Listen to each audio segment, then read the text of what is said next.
Assalamualaikum students, how are you all? Hope you are in good health and in rejoicing mood. Today we are going to study racing drops. We are studying fourth lesson of our EVS book for class 5th and the subtopic is racing drops. Aisha put 2 drops of oil on the lid of her tiffin box. Next to that, she put 2 drops of water and 2 drops of sugar solution. She tilted the lid. She saw some drops slid down quickly while some were left behind. अब आज आयशा जो है उसने जो छोटे छोटे drops होते हैं उनके साथ रेस लगाई. उसने क्या किया, उसने 3 ड्रॉप्स अपनी उसका जो टिफ़िन है उसकी ढक्कन पे डाले. लाइक तेल का 1 ड्रॉप्स और 2 ड्रॉप्स ऑफ शुगर सोल्यूशन. पानी और वाटर को मिक्स किया तो उसके 2 ड्रॉप्स डाले और पानी के भी ड्रॉप्स डाले और शुगर सोल्यूशन के. तो देखा कि फास्ट कौन जा रहा है.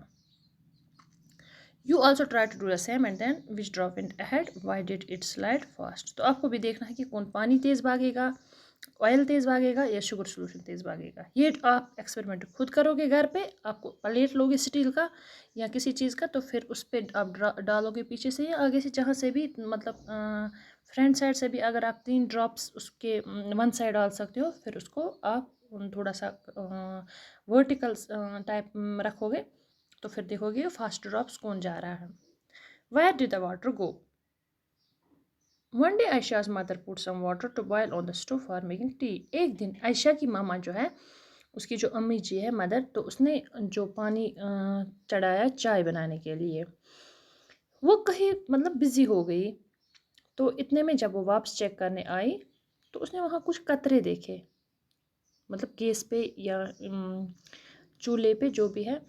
तो उसने वहाँ पे जो आप चाय बनाने के लिए रखते हैं कभी कभी पानी, तो वो मतलब आधा ही कभी हो जाता है, कभी उसमें कुछ कतरे बैठते हैं, कभी वो जो पतीला होता है, भगोना बोलें या कुछ भी, वो पैन जो होता है कभी वो जल भी जाता है. ऐसा कभी कभी होता है. तो आप सोचो वो पानी जो वहाँ पे होता है, हम जब उसको नीचे से हीट देते हैं तो वो जाता कहाँ है. ये आपको खुद देखना है. क्या उसको भाप बन जाता है, मतलब स्टीम, तो स्टीम की सूरत में कहीं जाता है या कुछ और होता है. तो ये आपको बोलना है. Think where did the water go. Why did Chitti Babu and Chinna Babu keep their mango jelly in the sun. ये आपको खुद मतलब बोलना है. At your house what things are made by drying in the sun. Chitti Babu और चिन्ना बाबू दो है, तो उन्होंने मैंगो जेली आफ्ताब की जो होता है सूरज, उसके सामने क्यों रखी. तो at your house what things are made by drawing. ये आपको ऐसे बोलना है कि जैसे हमारे घर में होते हैं कुछ चीज़ें, तो हम उनको मतलब सन के, सूरज की रोशनी के अंडर रखते हैं, धूप में रखते हैं. क्यों रखते हैं? उसको सूखने के लिए. उसका जो पानी है वो भाप में भाप मीन्स मतलब स्टीम, वो उसमें तब्दील हो जाता है और फिर वो चीज़ें ड्राई हो जाती है. जैसे कि डांडी मार्च है.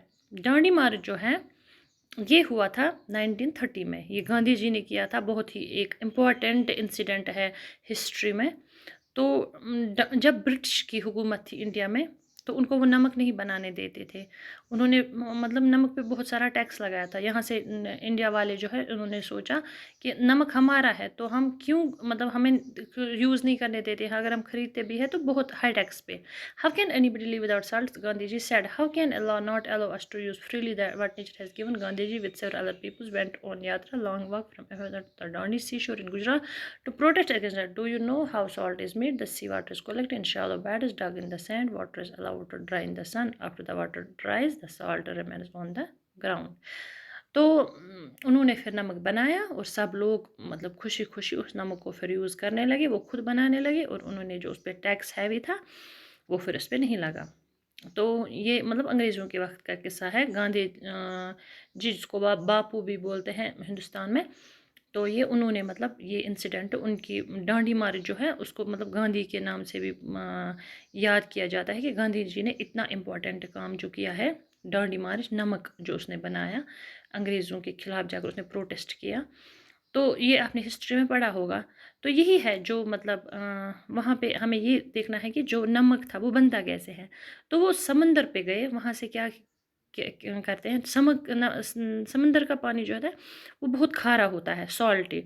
तो उसको छोटे छोटे बेड्स, उसके शोर जो होता है वहाँ पे किनारा, वहाँ छोटे छोटे बेड्स बनाए जाते हैं।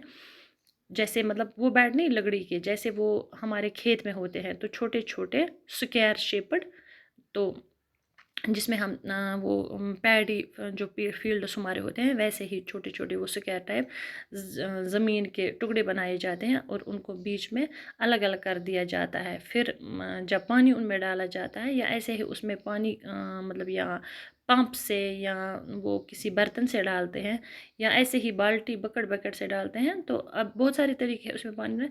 फिर उसको 1-2 दिन तक वैसे ही रखा जाता है। जो पानी है वो एवापोरेट हो जाता है, खुश्क हो जाता है, वो जैसे उड़ जाता है, जैसे आपने देखा कि जब हम पतीला रखते हैं गैस पे, और जो वहाँ साल्ट है वो वही रह जाता है। उसके बाद साल्ट लाते हैं वहाँ से, फिर उसको रिफाइंड करते हैं, मतलब मशीनों में उसको साफ़ किया जाता है, आयोडीन उसके साथ मिक्स किया जाता है, पैकेट्स में वो पैक होता है, फिर हमारे घर तक पहुँचता है फ्रेश आयोडाइज्ड सॉल्ट। और दूसरा सॉल्ट वैसे बनता है, वो होता है मिनरल, वो रॉक्स में होता है, उसको बोलते हैं पिंक सॉल्ट। जैसे हिमालय के रॉक्स में वो हिमालयन पिंक सॉल्ट, वो दूसरा सॉल्ट होता है। ये सॉल्ट अलग है, उसमें होता है थोड़ा सा पोटेशियम ज़्यादा वो सॉल्ट, बट कहते हैं कि वो सॉल्ट ज़्यादा हेल्दी होता है, जो रॉक्स की सूरत में हमें मिलता है, जो पानी से नहीं मिलता है बल्कि नेचर से मिलता है पहाड़ों में। तो मैंने सुना है कि वो ज़्यादा हेल्दी होता है। आई डोंट नो कि मतलब रियलिटी क्या है, एग्जैक्ट क्या है, बट मैंने सुना है कि वो that salt is much healthy than this refined salt, क्योंकि ये रिफाइंड होता है, बट इसको रिफाइंड ज़रूरी करना है क्योंकि ये बहुत ही मतलब ख़राब होता है वहाँ पे। तो एनीवे, थैंक्स स्टूडेंट्स, आज हमने इतना पढ़ा, तो हम कल इससे आगे पढ़ेंगे।